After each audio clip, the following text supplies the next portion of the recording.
ব্যবসায় আমরা যখন কোনো কিছু ক্রয় করি বা বিক্রয় করি তখন সাধারণত লাভ বা ক্ষতি হয়। ক্রয় মূল্য থেকে বিক্রয় মূল্য বেশি হলে লাভ হয়। এই কথাটা সবসময় মনে রাখতে হবে যে ক্রয় মূল্য থেকে যখন বিক্রয় মূল্য বেশি হবে তখনই মাত্র লাভ হবে। যে এই কলমটা যদি 5 টাকায় কিনে 6 টাকায় বিক্রি করি তাহলে না হয় আমার লাভ হবে, কিন্তু এই কলমটা 5 টাকায় কিনে যদি আমি 4 টাকায় বিক্রি করি তাহলে আমার লাভ হবে না ক্ষতি হবে? নিশ্চয়ই তোমরা বুঝতে পেরেছ, ক্ষতি হবে। তাহলে ক্রয় মূল্য থেকে যখন বিক্রয় মূল্য বেশি হবে তখন হচ্ছে লাভ হবে। ক্রয় মূল্য থেকে বিক্রয় মূল্য কম হলে ক্ষতি হবে। এই জিনিসটাই আমরা বুঝালাম যে ক্রয় মূল্য থেকে যখন বিক্রয় মূল্য কমে যাবে তখনই ক্ষতি হবে। যেমন 5 টাকা কিনে যদি আমি 4 টাকায় বিক্রি করি তাহলে এই কলমটিতে আমার ক্ষতি হবে। তাহলে লাভ ক্ষতি সবসময় ক্রয় মূল্যের উপর নির্ভর করে। এই কথাটা একটু জরুরি। লাভ ক্ষতি সবসময় কিসের উপর নির্ভর করবে? ক্রয় মূল্যের উপর নির্ভর করবে। লাভ বা ক্ষতি সবসময় ক্রয় মূল্যের উপর নির্ভর করবে। এরপরে আমরা একটা উদাহরণ দেখি। একটি কলম 50 টাকায় ক্রয় করে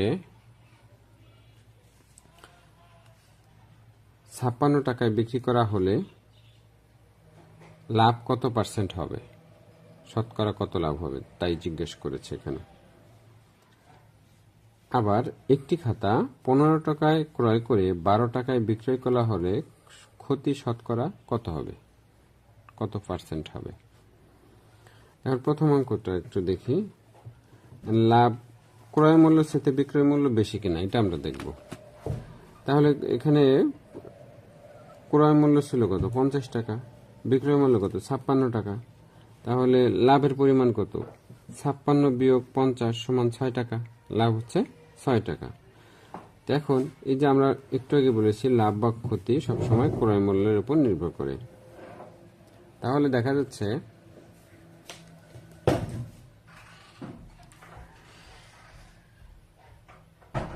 50 টাকায় লাভ হয় 6 টাকা। তাহলে কি বলবো? 50 টাকা লাভ হচ্ছে এই 6 টাকা, কারণ ক্রয় মূল্য 50 টাকা। 50 টাকার উপরেই আমার এই 6 টাকা লাভ হয়েছে। তাহলে 1 টাকা লাভ হবে কম, 6 নিচে 50 টাকায় লাভ হয় 6 টাকা। 1 টাকা লাভ হবে কম, তাহলে 6 নিচে 50, এখানে ভাগ, এখানে নিচে মানে ভাগ। তাহলে 1 টাকায় লাভ যদি হয় এই টাকা, তাহলে 100 টাকায় সেই তুলনায় লাভ কি বেশি হবে না কম হবে? তোমরা নিজেরাই বুঝতে পারছো, বেশি হবে।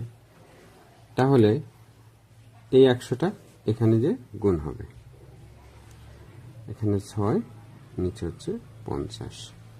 এখন এই 50 আর 100-র মধ্যে কাটাকাটি যায়, 50 অক্ষে 50, 50 দুগুণে 100, তাহলে 6 দুগুণে কত হচ্ছে? 12, অর্থাৎ লাভ হলো 12%। লাভ হচ্ছে 12%। তাহলে আমরা বুঝতে পারলাম যে লাভ ক্ষতির অঙ্ক কিভাবে করতে হয় এবং সহজে লাভ ক্ষতি আমরা একেবারেই সহজে আমরা বুঝতে পারলাম। তো সকলে ভালো থাকবে, সবাইকে ধন্যবাদ, আর বেশি বেশি চর্চা করবে।